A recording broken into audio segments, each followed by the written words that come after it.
Baik, assalamualaikum warahmatullahi wabarakatuh. Perkenalkan, nama saya Muhammad Arifin Abbas dengan NIM 122290008. Pada kesempatan kali ini saya akan mempresentasikan hasil dari olahan data dan juga hasil analisis saya dari ujian akhir semester di mata kuliah analisis data cuaca dan iklim ditempuh oleh Ibu Wirid Bidasi SSI MSI. Langsung saja kepada pembahasan. Untuk nomor satu di sini saya mempersiapkan datanya.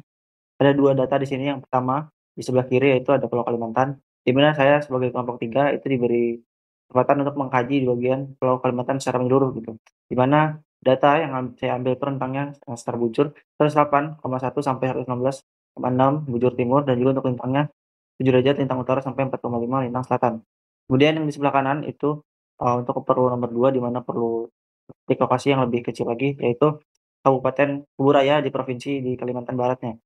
Kemudian untuk bujurnya sendiri 108,75 sampai 110,5 di bujur timur. Untuk lintangnya 0,75 lintang utara sampai 1,05 lintang selatan.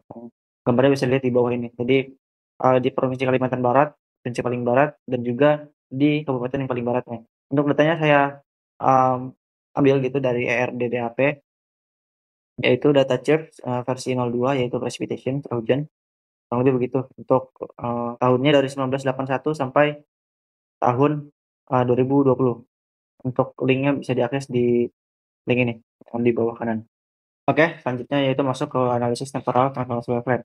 Kemudian yang sebelah kiri ini yaitu wavelet power spectrum ataupun secara ada waktunya, kemudian di sebelah kanan itu ada global wavelet spectrum power-nya begitu, yang di Kabupaten Kuburaya, Provinsi Kalimantan Barat, yang ditunjuk di gambar sebelah sini. Oke, untuk yang pertama dari dominasi siklusnya, yaitu didapatkan hasil bahwa, sangat jelas di sini ada dominasi siklus secara tahunan.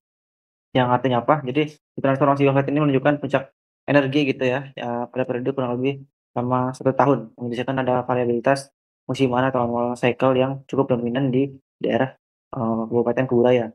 Di mana ini bisa disebabkan atau yang berpengaruhnya itu bisa saja seperti monsun dan juga radiasi matahari yang berkaitan dengan gerak semu matahari itu sendiri.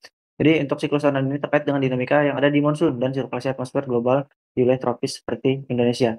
Kemudian beberapa hal lain lagi, selain dari power atau siklus 1 tahun yang terus berulang yang kuat di sini, ada juga dari 2 sampai mungkin 8 juga ada di sini, 2 sampai 8 tahun gitu.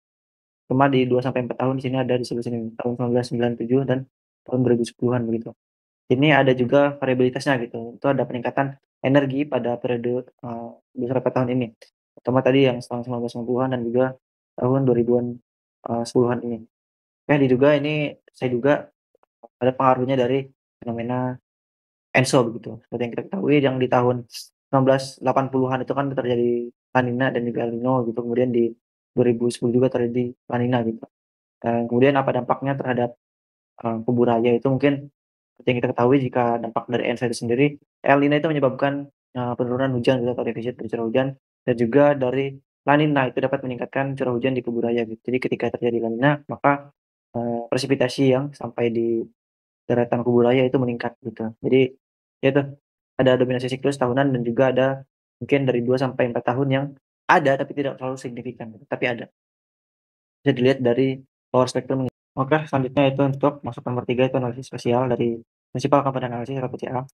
Sesuai kepada hasilnya di sebelah kiri ada script plot, di mana berdasarkan script plot di atas itu, PC1 ini, dengan varians 27,83% dan juga PC2 di angka 13,6% itu menjelaskan sedikitnya dari 40% dari fraksi total, cuaca gitu yang ada di Kalimantan. Sedangkan untuk komponen selanjutnya itu dari PC3 sampai selanjutnya itu, mmm, kurang dari 10% gitu variansinya.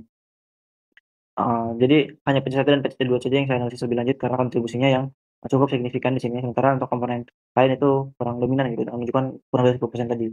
Dengan begitu juga dengan plot ini bahwa saya menyimpulkan bahwa, variasi curah hujan yang ada di Kalimantan itu dipengaruhi oleh, banyak faktor gitu yang saling berinteraksi satu sama lain, yang saling menguatkan ataupun yang saling membentuk, curah hujan ataupun iklim yang ada di Kalimantan. Jadi nggak bergantung kepada satu pola saja begitu. Kemudian masuk kepada PC1-nya yang nilai variansinya 27,83%, di mana ini yang bisa kita lihat ini ada kontras antara timur, utara, dan juga barat, selatan, di mana yang di bawah kiri itu mengalami merah dan atas kanan itu mengalami negatif gitu ya, 16 sampai minus 16 itu, yang bisa kita lihat gitu. Jadi ini dapat, mengindikasikan gitu ya adanya spasial yang cukup kuat gitu ya pola kontrasnya ini. Berarti bahwa ketika satu wilayah itu mengalami anomali yang positif, Misalkan di bagian, barat selatan itu mengalami curah hujan, kemudian di wilayah lainnya itu ataupun yang negatifnya di atas tadi itu mengalami defisit curah hujan gitu, mengalami penurunan curah hujan tadi gitu. Kemudian ini mengarah pada kemungkinan adanya pola pattern-nya gitu, di mana pada pola temporalnya juga terlihat bahwa PC1 ini berubah terhadap waktu dengan fluktuasi yang, beroscilasi secara tahunan gitu ya.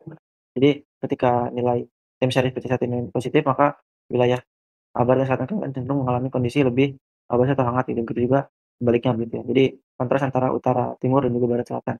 Kemudian untuk PC1 ini gitu ya, dengan pola spasial yang seperti ini dapat mungkin diinterpretasikan sebagai, representasi dari dominasi pengaruh dinamika atmosfer, berskala besar terhadap, curah hujan atau suhu regional, yang kemungkinan besar dikendalikan oleh varietas global seperti ENSO mungkin saya melihatnya. Misalkan seperti cuaca El Nino, di mana di wilayah timur Kalimantan itu umumnya mengalami pengurangan curah hujan, sementara, bagian wilayah barat mungkin mengalami anomali berbeda bergantung pada intensitas dan, konsensus saat itu gitu. Dan masuk kepada prinsipal komponen yang kedua, yaitu dia apa ya, merepresentasikan nilai, 13,16% dari total variance data yang ada di, Kalimantan ini gitu. Yang di mana ketika ini wilayah baratnya itu positif, kemudian di bagian kanannya juga ini, negatif gitu ya. Di mana pola ini ada indikasi bahwa respon iklim yang berlawanan antara wilayah barat dan, timur gitu, balik lagi yang kemungkinan dipengaruhi oleh perbedaan letak geografisnya, kemudian ada topografi, serta ada distribusi laut dan daratan yang ada di sekitarnya juga gitu. Dan dari pola temporalnya ini menunjukkan fluktuasi yang bersifat interanual gitu, tanpa ada tren jangka panjang di dalam. Untuk amplitude fluktuasinya juga sebenarnya tidak terlalu besar ya di bagian sini antara 0 sampai 0,2 gitu ya. Tapi relatif konsisten sepanjang waktu jika kita coba analisis gitu. Kemudian untuk PC2 ini mungkin bisa diinterpretasikan sebagai, probabilitas kunturnya gitu yang berfungsi sebagai melengkapi pola utama tadi gitu. Sebenarnya kurang lebih sama di barat dan juga antara timur, bedanya ini selatan bagian timurnya itu negatif begitu. Jadi ada kombinasi, dari pengaruh fenomena ENSO dan sirkulasi monsun gitu kalau menurut saya kurang lebih begitu. Oke, untuk selanjutnya itu masuk ke nomor 4 itu analisis korelasi antara PCA dengan, indeks iklim global gitu ya. Untuk data indeks iklim yang saya unduh itu yang saya gunakan untuk dicoba dianalisis itu ada UNPMI, kemudian ada IMI, ada USMI, dan juga ada Nino 3.4 gitu. Dan untuk yang di kanan atas, ini merupakan ada, apa ya, plot dari time series dengan semua dari yang pertama dari, di slide kali ini ada PC1 gitu ya dengan 4 variabelnya itu, 4 variabel itu maksudnya dari UNPMI, IMI, USMI, dan juga Nino 3.4 di sini. Aplikasikan secara langsung di sini untuk melihat fluktuasinya. Oke, langsung saja kepada bagaimana korelasinya itu. Untuk yang pertama itu PC1 dan juga UNPMI itu bernilai 0,4443 gitu, di mana korelasi ini ya positif tapi masih moderat aja nilainya gitu, di mana mungkin ada monsun positif, Pasifik ini kuat gitu sehingga PC1 ini menjadi naik gitu ya, sehingga curah hujan meningkat di wilayah barat dan selatan di Pulau Kalimantan itu. Kemudian yang kedua itu ada PC1 dan, Nino 3.4 di mana nilainya itu 0,281 gitu, di mana ini korelasinya sangat lemah gitu ya, 0,2. Jadi El Nino itu biasanya jika ada terjadi El Nino itu mengurangi hujan gitu ya, tapi PC1 ini ada di wilayah yang justru lebih basah gitu, dipengaruhi oleh dinamika lokal juga tentunya. Jadi nggak sebegitu berpengaruhnya dari El Nino ternyata. Kemudian untuk PC1 di bagian Ausmi-nya itu dia berkorelasi negatif gitu dengan nilai 0,309 gitu. Eee, untuk monsun Australia ini mungkin memberikan yang ya okelah moderat gitu, cukup kuat untuk, PC1 ini gitu, memberikan gambaran. Curah hujannya itu berkurang gitu ya, udara kering dari selatan ini ketika, indeksnya meningkat. Jadi ketika indeks AUSMI-nya meningkat maka, curah hujannya itu berkurang karena, udara kering yang dibawa dari selatan atau dari Australia itu membuat curah hujan di Kalimantan menurun gitu. Kalau untuk PC1 dan juga IMI ini sangat amat lemah gitu korelasinya, korelasi negatif tapi 0,1 gitu. Jadi secara nggak langsung monsun India ini sama sekali tidak berpengaruh gitu pada pola hujan di Kalimantan, terutama di PC1 ini. Selanjutnya kita langsung lihat di PC2 itu bagaimana. Sama kayak PC1 tadi, di mana PC1 dengan 4 variabel, di sini juga, PC2 dengan 4 variabelnya juga gitu. Ini ya di atas kanan itu ada grafik time series-nya dari PC2 dan juga 4 variabel lainnya gitu.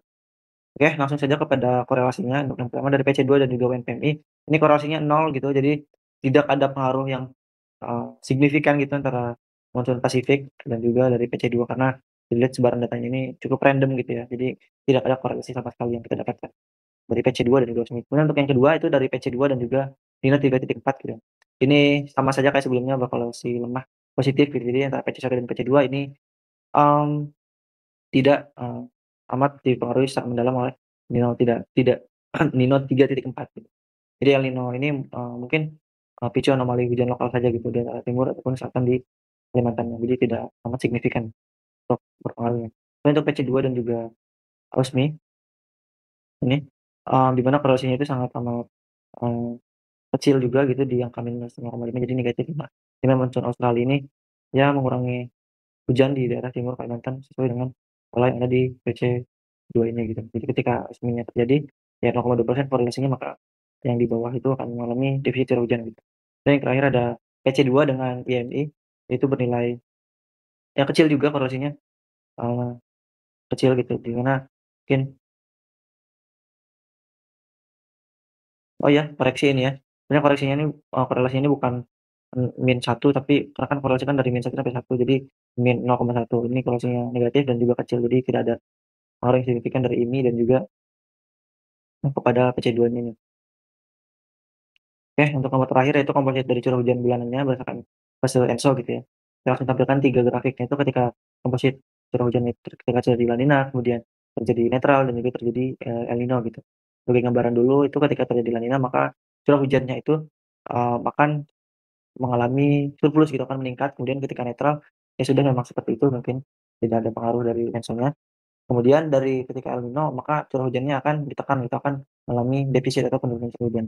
Oke, untuk gambar pertama itu untuk gambar yang sebelah kanan untuk fase El Nino, di mana dominasi warna, biru hijau biru hijau muda ini menunjukkan penurunan yang cukup signifikan gitu ya dari curah hujan antara 78 sampai, 225 ini milimeter per bulan di sebagian besar di Kalimantan, terutama di bagian daerah timur gitu. Karena kan, El Nino itu sendiri kan terjadinya di Laut Pasifik gitu ya, di mana Pasifik kan sebelah timur dari lautan Indonesia di daratan Indonesia gitu. Jadi yang sangat amat terdampak dari El Nino itu justru yang di sebelah kanan, itu sangat sangat jelas gitu ketika terjadi El Nino maka penurunannya itu di, eee, daerah timur gitu ya. Jadi itu cukup sesuai gitu dengan karakteristik El Nino yang menyebabkan defisit curah hujan gitu, yang terjadi di Pulau Kalimantan. Kemudian untuk yang kedua itu fase La Nina di mana ada warna orange di sini nih, orange berarti, ini ada peningkatan curah hujan, terutama di bagian tengah barat gitu ya. Kalau misalkan El Nino itu langsung terdampaknya itu di bagian sebelah timurnya gitu mengalami defisit, tapi La Nina ketika curah hujannya meningkat itu yang terdampak banyaknya itu di daerah, barat gitu ya, tengah dan baratnya gitu, dari Pulau Kalimantan dengan curah hujan yang tinggi gitu ya. Jadi, curah hujannya sampai 374 gitu. Milimeter per bulan, hingga yang paling merah merah banget ini sampai 400-an milimeter per bulan. Jadi peningkatan ini disebabkan oleh penguatan monsun dan aliran udara basah dari Pasifik ketika terjadi La Nina gitu. Jadi ya La Nina meningkatkan curah hujannya. Kemudian untuk fase netral, curah hujan sedang 150 sampai 300 meter per bulan gitu. Jadi ini ketika tidak ada dampaknya gitu. Dengan distribusi yang cukup merata gitu ya, ditandai warna hijau kuning, di mana ini di sini menunjukkan pola hujan yang stabil gitu, mendekati rata-rata klimatologis tanpa ada pengaruh ekstrim dari El Nino. Ya mungkin itu aja yang dapat saya sampaikan, kurang dan lebihnya mohon maaf. Wassalamualaikum warahmatullahi wabarakatuh.